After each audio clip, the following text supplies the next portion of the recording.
Hello everyone, welcome to my YouTube channel. मैं हूं मोनिका सैनी। आज हम एक नए टॉपिक के बारे में पढ़ेंगे, revaluation of asset and liability. और देखो, revaluation account, workman compensation reserve और इन्वेस्टमेंट फ्लक्चुएशन रिजर्व, इन सभी टॉपिक्स के बारे में हम प्रीवियस चैप्टर में पढ़ चुके हैं। ठीक है। और इनका ट्रीटमेंट भी सेम रहता है, जैसे चेंज इन पीएसआर में भी इनका ट्रीटमेंट वही था और admission of A partner chapter में भी इनका ट्रीटमेंट सेम रहेगा। ठीक है। देखो, revaluation of asset and liability होता क्या है। इसका मतलब होता है कि हमें एसेट एंड लायबिलिटी को रिवैल्यूएट करना होता है। ठीक है, मीन्स उसको करंट वैल्यू पे लेके आना होता है, एसेट एंड लायबिलिटी की वैल्यू को उनकी। ठीक है, एसेट एंड लायबिलिटी की जो वैल्यू होती है उसको करंट वैल्यू पे लेके आना होता है। जैसे फॉर एग्जांपल 10 ईयर्स पहले जो एसेट परचेज की थी, ठीक है, जो लायबिलिटी थी हमारी, तो प्रेजेंट में उनकी वैल्यू में कितना चेंज आया, उनकी वैल्यू इंक्रीज हुई है, डिक्रीज हुई है एसेट की, तो ठीक है ना। तो उनकी वजह से उनकी देखो डिक्रीज़ भी हो सकती है एसेट की वैल्यू, तो डिक्रीज़ होने की वजह से लॉस भी हो सकता है और इंक्रीज़ भी हो सकता है, तो मीन्स प्रॉफिट भी हो सकता है। तो जो लॉस और प्रॉफिट होता है उनको हम कहाँ ट्रांसफ़र करते हैं, रिवैल्यूएशन अकाउंट में। ठीक है, रिवैल्यूएशन अकाउंट में उसको ट्रांसफ़र कर देते हैं। और रिवैल्यूएशन अकाउंट का जो बैलेंस आता है उसको क्या करते हैं, एडमिशन होने से पहले, नए पार्टनर का एडमिशन जब होता है उससे पहले उस रिवैल्यूएशन अकाउंट का जो बैलेंस आता है, मीन्स जो प्रॉफिट एंड लॉस होता है एसेट एंड लायबिलिटी का, उसको क्या करते हैं, ओल्ड पार्टनर में ओल्ड रेशो में डिस्ट्रीब्यूट कर देते हैं। ठीक है, क्योंकि हमारी अकाउंटिंग यही बोलते हैं कि जब भी चेंज इन पीएसआर चैप्टर में भी देखो हमने ऐसे ही पढ़ा था कि जब हमारी जो रेशो चेंज होती है न्यू पार्टनर की वजह से, ठीक है, या किसी भी रीज़न से अगर उनकी चेंज होती है पीएसआर, ठीक है, या फिर कोई एडमिशन लेता है न्यू पार्टनर, तो उससे पहले क्या करना होता है, जो रिवैल्यूएशन का बैलेंस होता है, जो उनकी वजह से प्रॉफिट एंड लॉस होता है, उसको बाँट दो पहले ही। ठीक है, एडमिशन लेने से पहले ही उनके ओल्ड पार्टनर में ओल्ड रेशो में। ठीक है। और ये एक नॉमिनल नेचर का होता है, मीन्स नॉमिनल अकाउंट होता है। नॉमिनल अकाउंट का मतलब होता है इसके डेबिट में सारी क्या होती है, एक्सपेंसेस और लॉसेस आते हैं, और क्रेडिट में सारी इनकम एंड गेन्स आती है। ठीक है। देखो, इसके बारे में है, इसका फॉर्मेट है, ये होता है रिवैल्यूएशन अकाउंट। इसके डेबिट में देखो, अगर वैल्यू डिक्रीज होती है, सारे एक्सपेंसेस और लॉसेस डेबिट में आते हैं। ठीक है। और सारे इनकम्स एंड गेन्स ये क्रेडिट में आएगी। ठीक है, इनकम एंड गेन्स होते हैं वो क्रेडिट में आएंगी।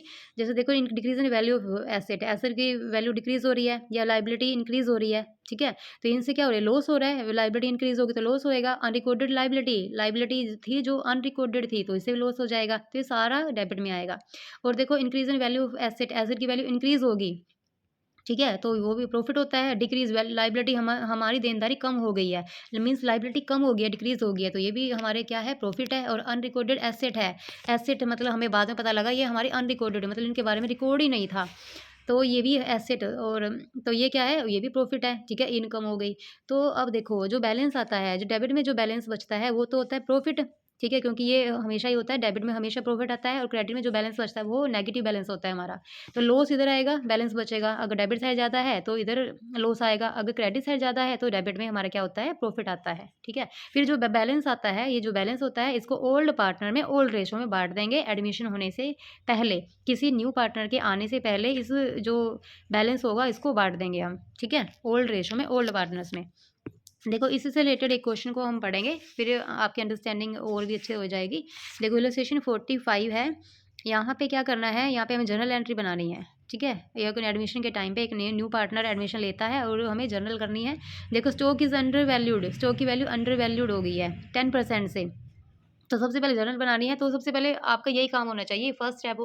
जो भी कॉम्प्रिहेंशन आपके क्वेश्चन आते हैं ना, तो कल कुछ स्टेप होते हैं उसके अंदर हमें फॉलो करने होते हैं। ठीक है, इसको देखो, आगे हम इसके बारे में सीखेंगे। इस क्वेश्चन में तो सिर्फ हमें जर्नल एंट्री करनी है। देखो, ये इसकी में या फर्स्ट है हमारी, stock is under valued bye 10%, book value है स्टॉक की 54,000 है। यहाँ पे कह रहे हैं, देखो कुछ बच्चे ये यहाँ भी गलती करते हैं कि यहाँ पे अंडर वैल्यू ये सोचते हैं कि कम वैल्यू है इसकी। ठीक है, मतलब 10% से हमें कम करना है, और यहाँ पे सोचते हैं ओवर वैल्यू है, मीन्स 10% से इसको बढ़ाना है।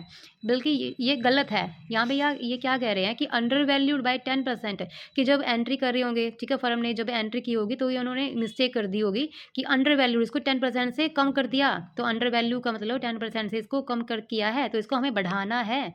ठीक है, इसको बढ़ाना है। और ये याद रखना कि इंक्रीज मतलब बढ़ाएंगे स्टॉक की वैल्यू तो क्या होगा, प्रॉफिट होगा। ठीक है, प्रॉफिट होगा तो किधर साइड डालेंगे, क्रेडिट में डालेंगे। ठीक है, सारी इनकम और जो प्रॉफिट है, गेन्स है, सारे क्रेडिट में, और जो लॉसेज है और एक्सपेंसेस सारे डेबिट में, ये याद रखना। ठीक है, इसी से हम आपकी एंट्री है वो बनेंगी। स्टॉक की वैल्यू हमें क्या करना है, अंडर वैल्यूड थी, अब हमें इसको बढ़ाना है, ठीक है। इसको बढ़ाना है कितने परसेंट से, 10% से।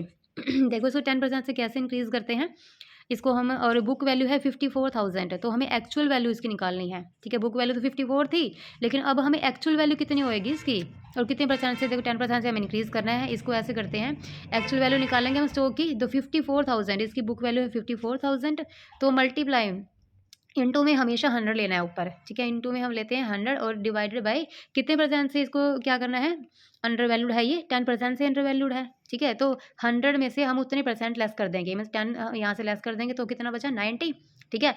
ये 100 तो हमेशा ही मतलब ऊपर आएगा, और नीचे अगर डिक्रीज़ हो रहा है, अंडर वैल्यूड है, तो इसमें से लेस कर देंगे 100 में से, अगर ओवर वैल्यूड है तो इसमें ऐड कर देंगे, ठीक है, 100 में ऐड कर देंगे, ठीक है। जैसे नेक्स्ट में है 10% से हमें ओवर वैल्यूड करना है, तो इस केस में क्या करेंगे, 10 यहाँ ऐड कर देंगे, मीन्स 110 बन जाएगा नीचे, और 100 यहाँ सेम रहेगा, ठीक है। अगर डिक्रीज़ करना है तो यहाँ पे 10 हमें यहाँ पे डिक्रीज़ कर देंगे, 90 बनेगा हमारा। तो 54,000 multiply 100 by 90 equal to 60,000। Actual value 60,000 थी और बुक वैल्यू है इसकी 54,000, ठीक है। देखो यहाँ पे कितने से अंडर वैल्यूड थी ये, एक्चुअल जब ये हमारी ये थी और डाल रखी है 54,000, तो ये अंडर वैल्यूड होगी ना 6,000 से, तो ये हमारी 6,000 से अंडर वैल्यूड है, तो उसको ओवर वैल्यूड कर दो। ओवर वैल्यूड करेंगे स्टॉक को, मतलब बढ़ाएंगे, तो हमें क्या होगा, फर्म को क्या होगा, प्रॉफिट होगा। प्रॉफिट होगा तो क्रेडिट में डालेंगे, क्योंकि सारे प्रॉफिट रिवैल्यूएशन के क्रेडिट में आते हैं, सारे जो लॉसेज होते हैं डेबिट में आते हैं, सिंपल। देखो स्टॉक अकाउंट डेबिट, ये इंक्रीज हो जाएगा, रिवैल्यूएशन अकाउंट यहाँ पे क्रेडिट होगा। इनकम है ये, ठीक है, मतलब प्रॉफिट है 6,000 से, इसके ओवर वैल्यूड मतलब इसको बढ़ा दिया हमने 6,000 से, ठीक है। अंडर वैल्यूड था, इसको बढ़ा दिया। ऐसे ही देखो यहाँ पे सेकंड कह रहे हैं कि स्टॉक ओवर वैल्यूड है, अब कह रहे हैं कि ओवर वैल्यूड 10% से, ठीक है। अब क्या करेंगे यहाँ पे, और यहाँ पे बुक वैल्यू है 66,000। देखो अब क्या करेंगे, 66,000 मल्टीप्लाई 100, 100 सेम रहेगा, डिवाइडेड 10, क्योंकि ओवर वैल्यूड है ना, तो ओवर वैल्यूड है तो अब इसको कम कर दो, ठीक है। कम करेंगे तो 60,000, देखो एक्चुअल वैल्यू तो ये थी हमारी और बुक वैल्यू ये थी, ठीक है। तो मतलब यहाँ पे 6,000 से क्या हो गई है, ये ओवर वैल्यूड हो गई है 6,000, क्योंकि एक्चुअल तो हमारी ये थे ना, और डाल रखी हमने ये है, ठीक है, बुक में। तो यहाँ पे 6,000 से क्या है, ओवर वैल्यूड है, तो इसको कम कर दो। तो ये बात ध्यान रखना कि जहाँ भी अंडर वैल्यू लिखा हो तो इसको हमें बढ़ाना है, और जहाँ भी ओवर वैल्यू लिखा हो तो हमें उसके एंट्री बनाते टाइम उसको घटाना है, ठीक है। तो यहाँ पे revaluation account to stock account, यहाँ पे हमें क्या हो गया, लॉस हो गया, क्योंकि स्टॉक की वैल्यू कम हो गई है। स्टॉक की वैल्यू डेबिट में बढ़ती है, क्रेडिट में कम होती है, तो स्टॉक की वैल्यू कम हो गई है, ठीक है। तो यहाँ पे 6,000 से इसकी वैल्यू कम कर देंगे, और यहाँ पे खर्चा है ये, मतलब लॉस हो गया, तो इसको डेबिट कर देंगे रिवैल्यूएशन अकाउंट को। नेक्स्ट एंट्री है, नेक्स्ट ट्रांजेक्शन है हमारी, value of land and building to increase. देखो यहाँ पे लैंड और बिल्डिंग को हमें इंक्रीज करना है 5 लाख तक, और यहाँ पे ये भी देखना, यहाँ पे 2 है, यहाँ पे बाय है, ये ट्रांजेक्शन सेम लिखी हुई है, लेकिन 2 और बाय का फर्क है।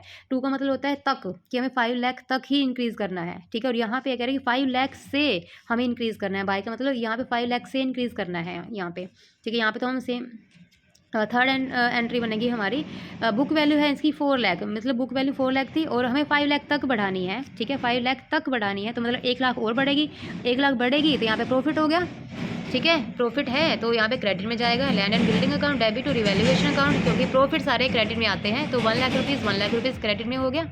ऐसे ही देखो नेक्स्ट में कह रहे हैं कि हमें 5 लाख से बढ़ाना है, ठीक है, 5 लाख से बढ़ाना है, तो है तो ये भी प्रॉफिट है, लेकिन ये यहाँ पे पूरी की पूरी 5 लाख की वैल्यू आएगी, ना कि यहाँ पे तो 1 लाख वैल्यू आई है, 5 लाख में से 4 लाख लेस करके 1 लाख वैल्यू आई है, लेकिन यहाँ पे 5 लाख से बढ़ाना है, यहाँ पे सेम 5 लाख हम डालेंगे यहाँ पे, और यहाँ भी प्रॉफिट है, मतलब इनकम है, land and building account debit to revaluation account 5 lakh 5 lakh, ठीक है। ये 2 और बाई का डिफरेंस देखो ध्यान से इसको करना, समझना। अब नेक्स्ट है आपका 5th आपकी ट्रांजैक्शन है, a debtor whose due to 40,000 was written off. देखो एक डेटर था, देनदार था 40,000 का, written off as bad debts, जो मतलब फर्म ने बैड डेट्स घोषित कर रखा था, ठीक है, मतलब ये बैड डेट्स है, इससे हमें कोई इनकम नहीं होने वाली, इससे हमें कोई पैसा नहीं मिलने वाला, ठीक है, बैड डेट्स मान रखा था उसको। पेड ₹30,000 फुल सेटलमेंट, लेकिन उसने क्या किया 30,000 दे दिए। देखो ये तो प्रॉफिट हो गया ना, मतलब फर्म ने तो ये मान रखा था इससे 1 रुपया भी नहीं आएगा, मतलब ये बैड डेट्स मान रखा था, लेकिन उससे आगे 30,000, तो एकदम क्या हो गया, ये प्रॉफिट हो गया। प्रॉफिट हो गया तो रिवैल्यूएशन के क्रेडिट में जाएगा ये, ठीक है। देखो यहाँ पे 2 एंट्री बना देंगे हम, यहाँ पे 2 एंट्री बनेगी, bank account debit to bad debts recovered, recover हो गए ना हमें, बैड डेट्स रिकवर होगी, कितने रिकवर हुए हैं 30,000, और फिर इसको रिवैल्यूएशन, क्योंकि प्रॉफिट है तो क्रेडिट में डाल दो, bad debts recovered account debit to revaluation account 30,000, ठीक है। यहाँ पे रिवैल्यूएशन बढ़ गया हमारा, क्रेडिट में चले गया, ये जो प्रॉफिट हुआ है 30,000 का, ठीक है। नेक्स्ट है हमारा एन ओल्ड कस्टमर, एक ओल्ड कस्टमर है whose account was written off bad debts, ये भी ऐसा ही है कि एक क्या है कस्टमर था जो बैड डेट्स हमने मान लिया था फर्म ने कि बैड डेट्स है वो, हैज़ प्रोमिस टू पे 15,000 full settlement of his account of 25,000, उसने फुल सेटलमेंट कर दी, मतलब 25,000 की जगह उसने क्या कर दिया 15,000। तो ये भी क्या है, ये भी तो प्रॉफिट है, क्योंकि ये हमने बैड डेट्स मान रखा था लेकिन उससे मिल गए कितने 15,000। ठीक है, 15,000 मिल गए, तो ये भी एकदम प्रॉफिट हो गया फर्म को। Sundry debtor account debit to revaluation account, तो यहाँ पे क्रेडिट कर दो इसको 15,000। ठीक है, ये इंक्रीज ऑन सन्ड्री डेटर, यहाँ पे डेटर हमारी बढ़ गई है 15,000 से। नेक्स्ट है a liability for claim including creditor 20,000 settle at 16,000। यहाँ पे कह रहे हैं देखो एक लाइबिलिटी थी हमें, मतलब फर्म को एक लाइबिलिटी देनी थी 20,000 की, और उसको सेटल कर दिया 16,000 में, मतलब 20 देने थे उसकी जगह 16 दे दिए, तो क्या हो गया, तो यहाँ पे क्या है हमारा प्रॉफिट है। ठीक है, फर्म को प्रॉफिट हो गया ना कि 20 की जगह अब उनको उसको 16 देने पड़े, तो ये प्रॉफिट हो गया फर्म को। देखो क्रेडिटर अकाउंट डेबिट 20,000 देने थे, ठीक है, टू बैंक अकाउंट दिए कितने हैं 16,000, जस्ट उसको उसने 16,000 दिए हैं, और रिवैल्यूएशन अकाउंट प्रॉफिट कितने का हुआ है 4,000। ठीक है, यहाँ पे सिर्फ हमें प्रॉफिट लिखना है, जो प्रॉफिट या लॉस होता है वो सारा रिवैल्यूएशन अकाउंट में जाएगा। देखो बैंक अकाउंट मतलब हमने कैश दिया है फर्म ने 16,000, और रिवैल्यूएशन अकाउंट में प्रॉफिट है जो वो 4,000 का प्रॉफिट हो गया फर्म को, ये जाएगा रिवैल्यूएशन अकाउंट में। ठीक है, नेक्स्ट और लास्ट एंट्री है अ कंप्यूटर परचेज इन 1 अक्टूबर 2016, इस डेट को हमने कंप्यूटर परचेज किया था 40,000 का, debited to office expenses account है। देखो यहाँ भी एक गलती कर दी कि ये देखो हमने परचेज किया था, मतलब कंप्यूटर यहाँ पे एसेट में जाता है, ये कंप्यूटर परचेज किया है लेकिन इसको डाल दिया गलती में एक्सपेंस मान लिया। ठीक है, मतलब इसको खर्चा मान लिया, एक्सपेंस अकाउंट में डाल दिया इसको। ठीक है, तो इस डेट को चार्जिंग उसके ऊपर डेप्रिसिएशन भी लगा है 10% की रेट से हमें लगाना है रिटर्न डाउन वैल्यू बेसिस के। ठीक है, रिटर्न डाउन वैल्यू पे हमें या क्या लगाना है डेप्रिसिएशन लगाना है। तो यहाँ देखो खर्चा मान लिया लेकिन खर्चा था तो नहीं ना वो, ये एसेट साइड में जाता। ठीक है, लेकिन यह खर्चा मान लिया ऑफिस एक्सपेंस में डाल दिया, तो खर्चा मान लिया तो मतलब ये हमारे एक्सपेंसेस इंक्रीज हो गए, तो इसको मतलब खर्चों को कम कर दो क्योंकि इतना खर्चा था ही नहीं हमारा, तो क्या हो गया ये खर्चा कम हो गया हमारा, तो खर्चा कम हुआ है तो मतलब हमारी जो प्रॉफिट हो गया। ठीक है, क्योंकि इतना खर्चा था ही नहीं जितना मान रखा था, तो हमें प्रॉफिट हो गया, तो प्रॉफिट हो गया तो रिवैल्यूएशन का क्रेडिट साइड में जाएगा, क्योंकि सारे प्रॉफिट और इनकम सारी क्रेडिट में आती है। ठीक है, देखो इसका ट्रीटमेंट कैसे करेंगे, और इसके ऊपर डेप्रिसिएशन लगेगा, क्योंकि यहाँ देखो ये हमारे पास कितने से कितने तक रही है 1 अक्टूबर 2016 से ये हमारे पास रही है 18 तक। ठीक है, तो इसके ऊपर डेप्रिसिएशन भी लगा होगा ना, 10% की दर से हमें डेप्रिसिएशन लगाना है रिटर्न डाउन वैल्यू के मेथड से। ठीक है, 16 से 17 तक देखो कितने मंथ हमारे पास रही है, 1 अक्टूबर को परचेज की थी ये जो कंप्यूटर है, तो 17 तक 6 मंथ हमारे पास रही है, क्योंकि अक्टूबर से मार्च तक कितने मंथ बने 6 मंथ बने, 17 16 17 18 3 साल हमारे पास रही है, तो 16 से 17 तक तो इस डेट को हमने परचेज किया था, तो 6 मंथ तो यहाँ बन गए हमारे, और पूरा साल 17 से 18 तक हमारे पास पूरा साल रही है 31 मार्च 2016 तक 2018 तक। ठीक है, तो 1 साल का डेप्रिसिएशन तो यहाँ लगेगा और 6 मंथ का डेप्रिसिएशन यहाँ लगेगा। ठीक है, देखिए इसके ऊपर लगाते हैं, और रिटर्न डाउन वैल्यू मेथड के बेस पे। ठीक है, रिटर्न डाउन वैल्यू मेथड ये होता है कि हर साल उसकी जो अमाउंट है वो घटती रहती है। देखो यहाँ पे हम करेंगे, ये इस दिन हमने परचेज़ किया था कंप्यूटर 40,000 का, इसके ऊपर 6 मंथ का डेप्रिसिएशन लग गया 17 तक डेप्रिसिएशन लगा 6 मंथ का, तो 2,000 10% की रेट से, देखो 10% की रेट से 4,000 पूरे साल का, तो हाफ कर देंगे 6 मंथ का बना 2,000। ठीक है, तो उसकी वैल्यू कितनी रह गई अब 38,000। अब 38,000 के ऊपर फिर 1 साल का डेप्रिसिएशन लगा 18 तक, क्योंकि 18 तक हमारे पास रही है, तो 38,100 इसके ऊपर क्या है डेप्रिसिएशन लग गया। ठीक है, 40,000 में से हम क्या करेंगे लेस कर देंगे 38,100 को लेस कर देंगे। ठीक है, तो जो बाकी हमारी अमाउंट बचती है इसको हम